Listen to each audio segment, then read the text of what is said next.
বাংলাদেশ বিরোধী চক্রান্ত থামছে না আল জাজিরার। ভাষাঞ্চর নিয়ে জাতিসংঘের সন্তুষ্টির পরই অপপ্রচার। বাংলাদেশের বিরুদ্ধে নয়া ষড়যন্ত্র, বলছেন বিশ্লেষকরা। লকডাউনের মধ্যেও পদ্মা সেতুর জাজিরা প্রান্তে কর্মযজ্ঞ। ভাঙনের শঙ্কায় ফেলা হচ্ছে বালুর বস্তা, ব্লক। ঢাকায় পৌঁছালো মেট্রো রেলের কোচের সেট, শিগগিরই ট্রায়াল। দেশে একদিনে করোনায় 95 জনের মৃত্যু। টিকার চালান আসা নিয়ে বিভ্রান্তির সুযোগ নেই। মেয়াদ কম হওয়ায় ধাপে ধাপে আনছে বাংলাদেশ। অবশেষে মৃত হিসেবে ভোটার তালিকায় নাম ওঠা নেত্রকোনার আব্দুল আউয়াল পেলেন জীবিত হিসেবে স্বীকৃতি। আজ সংশোধন করা হয় তালিকা, স্বজনদের সন্তোষ।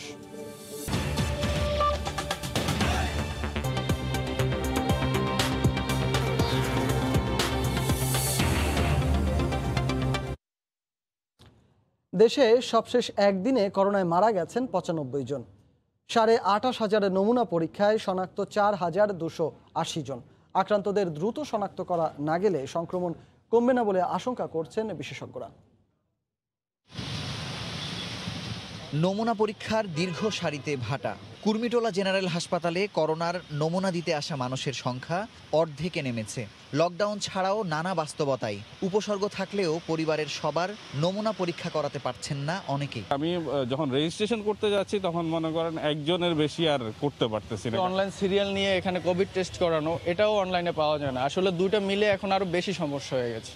স্বাস্থ্য অধিদপ্তরের গবেষণা বলছে, গত 6 থেকে 12 এপ্রিল সর্বাত্মক লকডাউনের আগে নমুনা পরীক্ষা হয়েছিল 3,46,000, আর সর্বাত্মক লকডাউনের শুরু থেকে 19 এপ্রিল পর্যন্ত পরীক্ষা হয়েছে মাত্র 1,56,000। তবে 21 এপ্রিল একদিনেই নমুনা পরীক্ষা আবারও বেড়ে 28,000 ছাড়িয়ে যায়। আক্রান্ত হয় 4,280 আর মারা যায় 95 জন। ওটা দেশব্যাপী অ্যান্টিজেন ভিত্তিক টেস্টটাকে ছড়িয়ে দেওয়া উচিত, আর মানুষকে টেস্টের জন্য ব্যাপকভাবে উদ্বুদ্ধ করা উচিত, যেন মানুষ যে কোনো কোভিড সিমটম হলেই যেন টেস্টের দ্বারস্থ হন। রিকশা যোগে হলেও সন্দেহভাজনদের কেন্দ্রে এসে পরীক্ষা করানোর আহ্বান স্বাস্থ্য অধিদপ্তরের। রিকশা খুব ভালো বহন, সেটাতে করে যদি কেউ আসতে পারে আমরা আসলে আমন্ত্রণ জানাচ্ছি। আমরা চাই যে বেশি বেশি টেস্ট হোক, তাইলে আমরা সংক্রমণ কতটুকু আছে এটা এক্স্যাক্টলি পিকচারগুলো পাওয়া যাবে আর কি। কোভিডে প্রায় প্রতিদিন মৃত্যুর নতুন রেকর্ড সৃষ্টি হলেও দক্ষিণ এশিয়ায় এখনও সবচেয়ে কম নমুনা পরীক্ষা করা হচ্ছে বাংলাদেশে। সংক্রমণ পুনরায় 5% নিচে না নামা পর্যন্ত দ্বিগুণ তিনগুণ পরীক্ষা বাড়ানোর জোর তাগিদ বিশেষজ্ঞদের। মুজাহিদ শুভ, সময় সংবাদ, ঢাকা। মাত্র 6 মাস মেয়াদের অক্সফোর্ডের টিকার বড় চালান এনে মজুদের পক্ষে নন বাংলাদেশের বিশেষজ্ঞরা। তারা বলছেন, ধাপে ধাপে এনে দূরদর্শিতার প্রমাণ দিচ্ছে সরকার। এ অবস্থায় মজুদ 25 লাখ শেষ হওয়ার আগেই পরবর্তী চালান হাতে পাওয়ার আশা বাংলাদেশের। রাশেদ লিমনের রিপোর্ট। 21 জানুয়ারি 2021 উপহার হিসাবে ভারতের দেয়া 20 লাখ ডোজের মাধ্যমে ভ্যাকসিনেশন কার্যক্রমের প্রথম ধাপে নাম লেখায় বাংলাদেশ। এর 4 দিনের মাথায় 25 জানুয়ারি সেরাম ইনস্টিটিউট থেকে কেনা বাংলাদেশের প্রথম টিকার চালান আসে বেক্সিমকো ফার্মার হাত ধরে। যদিও এর আগেই সময় মতো টিকা আসা না আসা নিয়ে নানা কথা রটে বেশ কিছু গণমাধ্যম সহ সামাজিক যোগাযোগ মাধ্যমে। ঠিক তখনই সেরামের বাংলাদেশের এজেন্ট বেক্সিমকো জানিয়েছিল, ধাপে ধাপে হলেও সময় মতো 3 কোটি ডোজ টিকা পাবে বাংলাদেশ। এটা আসার পরে আমরা আমাদের ওয়্যারহাউসে নিয়ে যাব এবং আমাদের ওয়্যারহাউসে নিয়ে আমরা স্টোর করব। ধাপে ধাপে আসা 1 কোটি 2 লাখের মধ্যে প্রয়োগ হয়েছে 74,23,274 ডোজ। এখনো মজুদ আছে 25,76,726 ডোজ। তবে এরই মধ্যে আবারও মিশ্র প্রতিক্রিয়া মানুষের মধ্যে। গণমাধ্যমের খবরেও তৈরি হয়েছে বিভ্রান্তি। শুনছি শেষ হয়ে যাবে, তারপরে কিনে নিতে হবে। তবে এই মুহূর্তে যে ভ্যাকসিন প্রয়োগ হচ্ছে তা প্রস্তুত 6 ডিসেম্বর আর মেয়াদ 3রা জুন 2021 পর্যন্ত। তাই মজুদ নিয়ে কোনো প্রশ্ন তুলতে নারাজ বিশেষজ্ঞরা। তারা বলছেন, সরকার ধাপে ধাপে আনার প্রক্রিয়ার কারণেই মজুদ প্রক্রিয়া সঠিক নিয়মে হচ্ছে। 8 থেকে 12 সপ্তাহের মধ্যে দ্বিতীয় ডোজ দিতে হবে। লটে আনাই সুবিধাজনক, কারণ এটাকে সংরক্ষণ করা সহজ। ভ্যাকসিন নিতে সুরক্ষা ওয়েবসাইটে এ পর্যন্ত নিবন্ধন করেছেন 71,50,873 জন। রাশেদ লিমন, সময় সংবাদ, ঢাকা।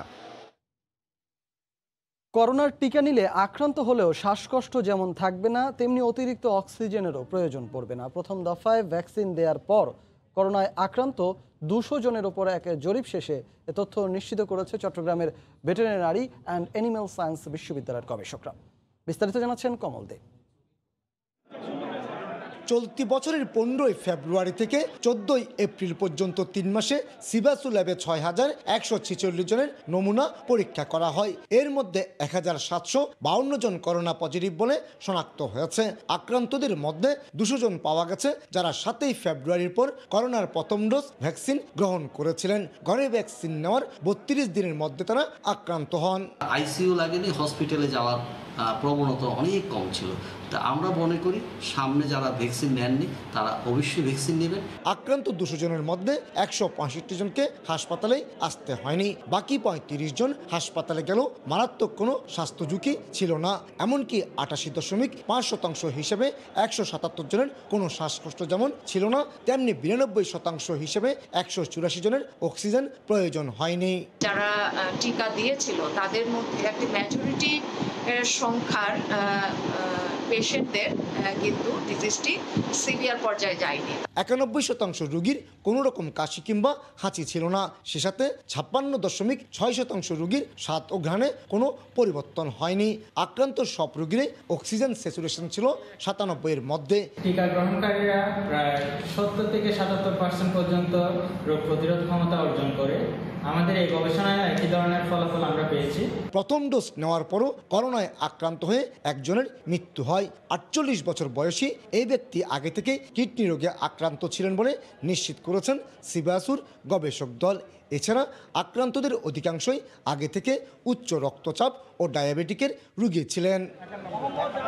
কমল দে, সময় সংবাদ, চট্টগ্রাম। রাত 11টার সময় আরও থাকছে। 16 দিন পর চালু হলো কক্সবাজার বাদে অভ্যন্তরীণ সব রুটের ফ্লাইট। যাত্রীদের স্বস্তি না জানায় প্রথম দিনে যাত্রী কিছুটা কম। আসছে বর্ষায় ভাঙনের শঙ্কায় সর্বাত্মক লকডাউনের মধ্যে পদ্মা সেতুর জাজিরা প্রান্তে চলছে ব্যাপক কর্মযজ্ঞ। বর্ষার আগেই নদী শাসনের কাজ শেষ করতে হাজার হাজার বালুর বস্তা ও ব্লক ফেলা হচ্ছে পদ্মায়। বিস্তারিত জানাচ্ছেন নাসির উদ্দিন উজ্জ্বল।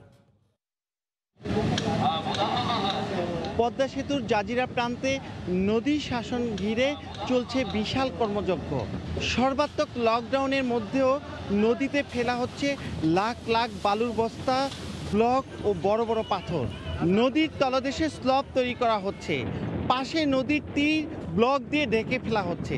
ভাঙনটা যাতে বাড়তে না পারে সেজন্য আমরা হাজার হাজার শ্রমিক এই ভাইরাসে কাজ করতেছি। পাথর ফেলাইতেছি, বস্তা দিতেছি, যাতে নদী এদিকে আর কোনো ক্ষয়ক্ষতি করতে না পারে। আমাদের ভালোবাসা এবং আবেগের পদ্মা সেতু আমরা কাজ করতেছি, আনন্দ পাইতেছি যে 10 টাকা এখানে আমাদের ইনকাম হইতেছে। পদ্মা সেতুর দায়িত্বশীলরা বলছেন নদীর গতিপথ পাল্টেছে। খরা স্রোতার বিশাল এলাকায় চর পড়ে গেছে, নদী ধাবিত হচ্ছে জাজিরার দিকে।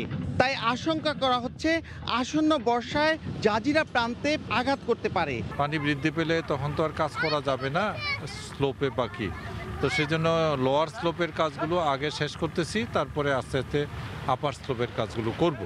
আসন্ন বর্ষার আগে প্রায় 10.5 কিলোমিটার এলাকা নদী শাসন সম্পন্ন করার পরিকল্পনা রয়েছে। আর্থিক অগ্রগতি প্রায় 70% আর কাজের অগ্রগতি 82.5%। শরীয়তপুরের জাজিরায় পদ্মা সেতু প্রকল্প এলাকা থেকে নাসির উদ্দিন উজ্জ্বল, সময় সংবাদ। নির্ধারিত সময়ের 2 দিন আগেই দিয়াবাড়ি পৌঁছেছে মেট্রো রেলের কোচের সেট। প্রথম লটে এসেছে 2টি কোচ। পরীক্ষা নিরীক্ষা শেষে 2 মাসের মধ্যেই ট্রায়াল রানের কথা ভাবছে কর্তৃপক্ষ। রাশেদ লিমনের আরও একটি রিপোর্ট। নির্ধারিত সময়ের 2 দিন আগেই বুড়িগঙ্গায় মেট্রো রেলের কোচবাহী বিশেষ কার্গো বুধবার দুপুর 2টা নাগাদ বালু নদী হয়ে এগিয়ে যায় দিয়াবাড়ির দিকে। অবশেষে বুধবার বিকেল 5টার দিকে দিয়াবাড়ির মেট্রো রেলের অস্থায়ী জেটিতে নোঙর করে দেশের প্রথম মেট্রো রেলের কোচের সেট। প্রথম লটে এসেছে 2টি কোচ। বৃহস্পতিবার সকালে শুরু হবে খালাস প্রক্রিয়া। প্রথমে 2টি ও অপর কার্গোতে থাকা আরও 4টি ডাঙায় তুলে ডিপোতে নেওয়া হবে শুক্রবারের মধ্যে। সকাল 8টা থেকে আমরা চেষ্টা করব যে 4টা কোচ আনলোড করে আমাদের ডিপোতে যে নিয়ে নামানোর জন্য জায়গা যেটা আমরা প্রস্তুত করে রেখেছি সেই জায়গাতে এগুলোকে নিয়ে যাব। পরীক্ষা নিরীক্ষা শেষে 2 মাসের মধ্যেই ট্রায়াল রানের কথা ভাবছে কর্তৃপক্ষ। আমাদের হাতে এখন একটু নামানোর পরে কয়টা দিন আমাদের একটু সময় দেন, আমরা একটু দেখি যে কি অবস্থাতে আছে। এই ধরেন 1.5 থেকে 2 মাসের ভিতরে ইন্টিগ্রেটেড টেস্ট পরিপূর্ণভাবে সম্পন্ন করা যাবে, তারপরে আমরা ট্রায়াল রানের দিকে যাব। এপ্রিল শেষে এমআরটিএ লাইন 6 এর সার্বিক অগ্রগতি 61.49%।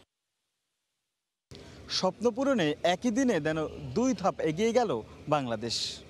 একদিকে দিয়াবাড়িতে নোঙর করেছে দেশের প্রথম মেট্রো রেলের সেট, অন্যদিকে দ্বিতীয় সেটটিও জাপানের ওবে বন্দর থেকে রওনা দিয়েছে বাংলাদেশের দিকে। রাশেদ লিমন, সময় সংবাদ। বাংলাদেশ বিরোধী চক্রান্ত থামছে না আল জাজিরার। এবার টার্গেট রোহিঙ্গাদের জন্য বাংলাদেশ সরকারের গড়ে তোলা আধুনিক ও নিরাপদ আবাসস্থল নোয়াখালীর ভাষাঞ্চর। এ আশ্রয়ন প্রকল্প নিয়ে নানামুখী অপপ্রচার শুরু করেছে কাতার ভিত্তিক এ সংবাদ মাধ্যমটি। শাখাওয়াত ত্রিপুর ক্যামেরায় বিস্তারিত জানাচ্ছেন কমল দে। 170 বছরের ঘূর্ণিঝড়ের ইতিহাস এবং ক্ষয়ক্ষতি পর্যালোচনা করে গড়ে তোলা হয়েছে নোয়াখালীর ভাষাঞ্চলের আধুনিক এই আশ্রয়ন প্রকল্প, যেখানে ব্যবহার করা হয়েছে উন্নত সব প্রযুক্তি। ইতিমধ্যে 5 দফায় যাওয়া 15,000 রোহিঙ্গা বসবাস করছেন। আর এই ভাষাঞ্চল নিয়েই অপপ্রচার চালাচ্ছে কাতার ভিত্তিক সংবাদ মাধ্যম Al Jazeera. Special weather signal যখন থাকে, আপনার লাস্ট আমপান, বুলবুল, ফণি এই ধরনের যখন সিগন্যাল হয়, তখন অন্যান্য কোস্টাল এলাকায় যে নিয়ম ফলো করে 2 থেকে 3 দিন হয়তো চলাচলটা বন্ধ রাখে, ওইটা আমরা ফলো করব। গত 3 বছর ধরে বাংলাদেশ নৌবাহিনীর সহযোগিতায় এই ভাষাঞ্চলে রোহিঙ্গাদের জন্য গড়ে তোলা হয়েছে গুচ্ছগ্রাম, ঘূর্ণিঝড় শেল্টার এবং হাসপাতাল। চলতি বছরের 18 মার্চ বহুল আলোচিত ভাষাঞ্চল পরিদর্শন করেছেন জাতিসংঘের প্রতিনিধি দল। রোহিঙ্গা বসতি স্থাপন নিয়ে ইতিবাচক প্রতিবেদনও দিতে যাচ্ছে তারা। তার আগে ভাষাঞ্চল পরিদর্শন করেছেন উন্নত দেশের কূটনীতিকরা, তারাও ভাষাঞ্চল নিয়ে অনেকটা ইতিবাচক। এত কিছু ইতিবাচকের মাঝে নেতিবাচক সংবাদ পরিবেশন করছে কাতার ভিত্তিক সংবাদ মাধ্যম আল জাজিরা। গত 3 বছরে বাংলাদেশের উপর দিয়ে অতিক্রম করে যাওয়া ঘূর্ণিঝড় যেমন এখানে কোনো ক্ষতি করেনি, তেমনি এখন পর্যন্ত জোয়ারের পানি প্রবেশের কোনো নজির নেই। আল জাজিরা যারা কাজ করে তাদের একটা বিরাট অংশ, বিশেষ করে বাংলাদেশ ডেস্কে যারা কাজ করে তারা পাকিস্তানি। কাজেই এই ক্ষেত্রে বাংলাদেশের প্রতি শত্রুতা বশবর্তী হয়েই তারা এই কাজটি করছে। দীর্ঘদিন ধরে বাংলাদেশের স্পর্শকাতর নানা বিষয় নিয়ে চক্রান্ত করে যাচ্ছে আল জাজিরা। আসলে এটা টোটালি একটা অপপ্রচার আল জাজিরার, কারণ সেখানে যে কথাগুলি বলা হয়েছে যে এখানে সাইক্লোনের কথা বলা হচ্ছে, ফ্লাডের কথা বলা হচ্ছে, না সাইক্লোন হয়েছে না ফ্লাড হয়েছে, so it is not proven. বাস্তবের আলোকে কিন্তু এটা বলা হয়নি। মিয়ানমার সেনাবাহিনীর অমানবিক নির্যাতনে প্রাণ হয়ে পালিয়ে এসে কক্সবাজারে আশ্রয় নেয় 11 লাখ রোহিঙ্গা। এর মধ্যে 1 লাখ রোহিঙ্গাকে ভাষাঞ্চলে সরিয়ে নেওয়ার পরিকল্পনা রয়েছে বাংলাদেশ সরকারের। কমল দে। করোনার ঊর্ধ্বগতি নিয়ন্ত্রণে বন্ধের 16 দিন পর কক্সবাজার বাদে আজ থেকে আবারও চালু হলো অভ্যন্তরীণ রুটের সব ফ্লাইট। এতে সন্তোষ প্রকাশ করেছেন যাত্রীরা। তবে বিশেষ ফ্লাইটের শিডিউল বিড়ম্বনায় আজও দুর্ভোগ পোহাতে হয়েছে প্রবাসী কর্মীদের। লকডাউনে আটকে পড়া প্রবাসী কর্মীদের কর্মস্থলে ফেরার অনিশ্চয়তা কাটাতে শিথিল করা হয়েছে নানা বিধিনিষেধ। এখন থেকে 6টি দেশ দিয়ে বিশেষ ফ্লাইটে বিশ্বের যে কোনো গন্তব্যে যেতে পারবেন অন্য যাত্রীরাও, তবে ট্রানজিট যাত্রীরা আসতে পারবেন না দেশে। এদিকে কিছু বিশেষ ফ্লাইটের যাত্রা বাতিল হলেও নতুন শিডিউল জানানো হয়নি যাত্রীদের। ফলে উৎকণ্ঠা নিয়ে বিমানবন্দরের টার্মিনালের বাইরে ঘন্টার পর ঘন্টা অপেক্ষা করতে হচ্ছে প্রত্যন্ত অঞ্চল থেকে আসা প্রবাসী কর্মীদের। ঢাকা টু সারদা যাইব আজকে, কিন্তু আজকে সকালে যে ফ্লাইটটা আসলে এটা ক্যান্সেল হয়ে গেছে। যাবে কি যাবে না তা জানি না এখন। আমাদের ফ্লাইট যদি না হয় আমি যে ভারত যাবো, এ পর্যন্ত আমার কাছে 10 টাকা আমি যেতে পারবো না। মূলত প্রবাসী কর্মীদের যাত্রাপথের দুর্ভোগ নিরসন ও সাধারণ মানুষের জরুরি কাজে যাতায়াতের জন্য সীমিত পরিসরে চালু হলো অভ্যন্তরীণ রুটের ফ্লাইট। প্রথম দিনে 2টি বেসরকারি এয়ারলাইন্স কক্সবাজার বাদে ঢাকা থেকে 6টি গন্তব্যে ফ্লাইট চালু করে। বৃহস্পতিবার থেকে শুরু করবে বাংলাদেশ বিমান। অনেকদিন আটকে ছিলাম নীলফামারীতে, এখন ভালো লাগতেছে যে আসতে পারছি। অ্যারাউন্ড 50% প্যাসেঞ্জার নিয়ে আজকে আমরা সকালে ফ্লাইটগুলোতে আসলে পরিচালনা করেছি।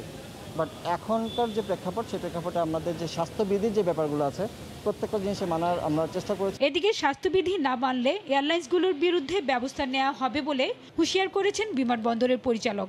চেয়ারম্যান মহোদয় বলেছে স্বাস্থ্যবিধি মেনটেন করেই সমস্ত ফ্লাইট পরিচালিত করতে হবে। স্বাস্থ্যবিধি যে মানবে না তাদের ফ্লাইট উনি ক্যান্সেল করে দিবেন। মধ্যপ্রাচ্যের 4টি দেশের বিভিন্ন গন্তব্যে আজ 21টি বিশেষ ফ্লাইট যাওয়ার কথা রয়েছে। এদিকে চীনে বিশেষ ফ্লাইট চালুর অনুমতি দেওয়া হলেও আজ যায়নি কোনো ফ্লাইট।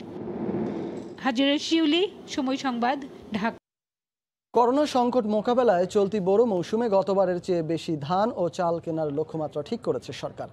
লটারির মাধ্যমে বেশি দামে সরাসরি কৃষকের কাছ থেকে 20 লাখ টনেরও বেশি খাদ্যশস্য কেনা হবে বলে জানান কৃষিমন্ত্রী। প্রসূন আশিসের রিপোর্ট। গত বছরের চেয়ে 1 লাখ হেক্টর বাড়িয়ে দেশের 48 লাখ হেক্টর জমিতে এবার বোরো ধানের উৎপাদন লক্ষ্যমাত্রা 2 কোটি 5 লাখ টন। গত বছর 26 টাকা কেজি দরে 8 লাখ টন ধান, 36 টাকা কেজি দরে 10 লাখ টন সিদ্ধ চাল, 35 টাকা কেজি দরে 1.5 লাখ টন আতপ চাল এবং 28 টাকা কেজি দরে 75,000 টন গম কেনার সিদ্ধান্ত নেওয়া হয়।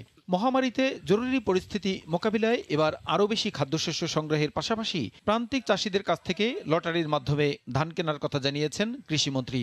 ক্ষুদ্র চাষি তাদের কাছ থেকে আমরা ধানটা কিনবো লটারির মাধ্যমে, যাতে রাজনৈতিক কোনো সামাজিক কোনো প্রভাব খাটিয়ে কেউ ধান সরকারের বেশি দামে দিতে না পারে। খাদ্য ঘাটতি ঠেকাতে মজুদ বাড়ানো এবং ক্ষুদ্র চাষিদের কাছ থেকে ধান চাল সংগ্রহ প্রক্রিয়ায় স্বচ্ছতার তাগিদ দেন বিশেষজ্ঞরা। করোনার ঢেউয়ে যেহেতু সাধারণ মানুষের খাদ্যের সংকট হতে পারে, সেই হিসেবেই প্রকিউরমেন্টটা বেশি হওয়া উচিত। তাদের মতে রাইস মিলারদের কারসাজিতে দাম যাতে লাগাম না ছাড়ায় সেদিকে নজরদারি বাড়াতে হবে। তবে বড় মিলারদের সিন্ডিকেটের কারণে চালের বাজার নিয়ন্ত্রণে না থাকার অভিজ্ঞতা থেকেই এ ব্যাপারে পদক্ষেপ নেওয়ার কথা জানান কৃষিমন্ত্রী। খুবই জরুরিভাবে নজর দেওয়া উচিত যে অতিরিক্ত বড় রাইস মিলাররা আসলে কি পরিমাণ ক্যাপাসিটির বাজারটা নিয়ন্ত্রণ করছে মিলাররা, কাজেই সরকারের গুদামে পর্যাপ্ত চাল থাকার দরকার ছিল। প্রতি বছর জনসংখ্যা বৃদ্ধির পাশাপাশি রোহিঙ্গাদের অতিরিক্ত খাদ্য সহায়তার ফলে ঘাটতির আশঙ্কা দেখা দিলে দ্রুত আমদানির পরিকল্পনা রয়েছে বলেও জানান কৃষিমন্ত্রী।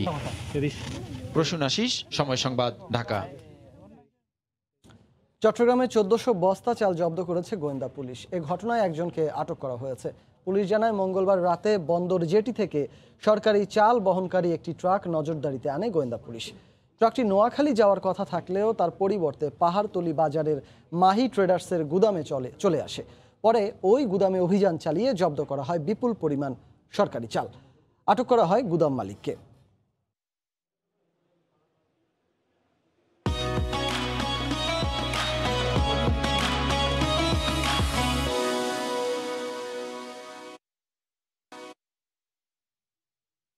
ভ্রাম্যমাণ সবজি ও মাছ ব্যবসায়ীদের বিক্রি স্বাভাবিক সময়ের চেয়ে নেমে এসেছে অর্ধেকে।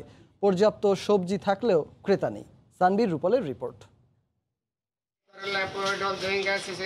ষাটোর্ধ্ব লিয়াকত মিয়া 20 বছরের বেশি সময় ধরে কারাওন বাজার থেকে সবজি কিনে মাথায় নিয়ে দিনভর পাড়া মহল্লায় বিক্রি করেন। তবে গেল কয়েকদিনে লকডাউনে তার বিক্রিতে ভাটা পড়েছে। লকডাউনে কি বেচা বিক্রি ভালো হয় না আগে ভালো হয়? আগে ভালো হইতো, এখন খারাপ হয়। কাস্টমার নাই, প্রায় দেশে গেছে। করোনার মহামারীতে অনেকেই পেশা পরিবর্তন করে ভ্রাম্যমাণ সবজি বিক্রেতা হয়েছেন। ভ্যান গাড়িতে করে ঘুরে বেড়ান বিভিন্ন এলাকায়। প্রথম রোজা করছি 80 টাকা, এখন এই শসা বেশি মাত্র 60 টাকা 50 টাকা। লকডাউনে লোক নাই, এখন বেচা কিনা কম, পেট কোনো রকম বাঁচাইতেছে। মহল্লার সবজির দোকানেও নেই বিক্রি। একদিকে রোজা, তার উপর লকডাউন। 50 টাকার নিচে সবজি নেই বললেই চলে, কিন্তু বিক্রি কম। শসা আনছি 3 দিন আজকে, লাল হয়ে গেছে। ওই বেগুন আনছি ওইটা কালকের, মিষ্টি কুমড়া কালকের, কলা আনছি 4 দিন, আজকে 3 দিন। পণ্যের সরবরাহের কমতি না থাকলেও খুব বেশি প্রয়োজন ছাড়া বাজারমুখী হতে চান না ক্রেতারা। বয়স একটু হয়েছে, বড় ছেলেটি টুকটাক যাই লাগে বাজার করে। এই তো লকডাউন, এই যে করোনা মরোনা, একটা বয়সের তো আছে। পিছে যাচ্ছি তো এই জন্য আর কি নিয়ে নিলাম। বাজারে গেলে তো মানুষজন বেশি থাকে, এই জন্য আর কি। পাড়া মহল্লা কিংবা ভ্রাম্যমাণ সবজি বিক্রেতা, স্বল্প পুঁজির এসব ব্যবসায়ীরা এখন করোনা মহামারী মাথায় নিয়ে জীবন জীবিকার তাগিদে প্রতিনিয়ত করছেন টিকে থাকার। জীবিত হিসাবে স্বীকৃতি পেলেন নেত্রকোনার আব্দুল আউয়াল। বিভিন্ন প্রত্যয়নপত্র নিয়ে নির্বাচন কমিশনে আবেদনের পরিপ্রেক্ষিতে দুপুরে ভোটার তালিকা সংশোধন করে নির্বাচন অফিস। 2012 সালে ভোটার তালিকা হালনাগাদে আব্দুল আউয়ালকে মৃত উল্লেখ করা হয়। ভোটার আইডির তেমন বেশি প্রয়োজন না থাকায় এ ব্যাপারে জানতেন না তিনি। পরবর্তীতে স্থানীয় সরকারের নির্বাচনে ভোট দিতে গেলে মৃত উল্লেখের বিষয়টি বেরিয়ে আসে। জীবিত থাকার পরও আইডিতে মৃত থাকায় নানা সমস্যায় ভুগছিলেন আউয়াল। 2017 সালে নির্বাচন অফিসে আবেদন করা হয় সংশোধনের জন্য। অবশেষে ভোটার আইডিতে নিজ অস্তিত্ব ফিরে পান আউয়াল। এ ব্যাপারে তদন্ত করে ব্যবস্থা নেওয়ার কথা জানিয়েছেন মদন উপজেলা নির্বাচন কর্মকর্তা। ভোটার তালিকায় আমার মৃত ঘোষণা করার জন্য যারা দায়ী অবশ্যই তো একটা কারণ ছিল, নাহলে তো আর অটোমেটিক তো আর সেটা মানে ডিলেট হয় নাই। ডিলেট হওয়ার যে কারণগুলো খতিয়ে দেখে তার দৃষ্টান্তমূলক শাস্তি দাবি করি। এবং আমার যে ক্ষতিগুলো হয়েছে সেই ক্ষতিগুলো, যেমন আমি চাকরি করতে পারতেছি না, আমি সরকারি চাকরি পাইনি, আমার সরকারি চাকরি মেয়াদ গেছে, ওইগুলোর জন্য সরকার আমার সুদৃষ্টি দেয়। 2018 সালে বিয়ে হয়েছে। বিয়ে হওয়ার পরে আমি তো আগে জানি না ওর বিষয়ে যে আইডি কার্ডে সে ডেথ, কিন্তু এখন বিয়ে হওয়ার পরে বিভিন্ন জায়গায় সে মানে আবেদন করতে যায়, দেখা যাচ্ছে যে সে বিভিন্ন জায়গা থেকে বঞ্চিত হচ্ছে।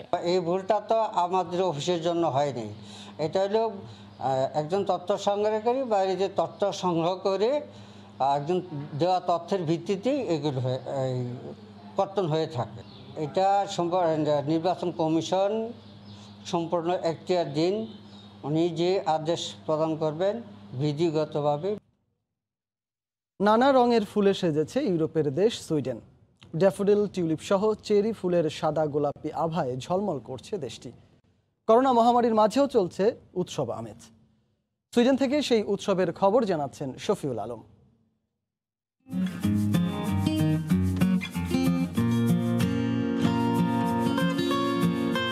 শীত প্রধান দেশ সুইডেনে শীতকে বিদায় দিয়ে বসন্তের আগমন জানান দেয় নানা রঙের ফুল ফোটার মধ্য দিয়ে। তবে সবচেয়ে আকর্ষণ সাদা ও গোলাপি চেরি ফুল। প্রতি বছর মার্চ এপ্রিলে ক্ষণিকের জন্য আসায় চেরি ফুল সুইডেনের বসন্তকে আরও আকর্ষণীয় করে তোলে। এই ফুলের সৌন্দর্য উপভোগ করতে সারা বছরই অপেক্ষা করেন স্থানীয় সহ বিভিন্ন দেশের পর্যটকরা।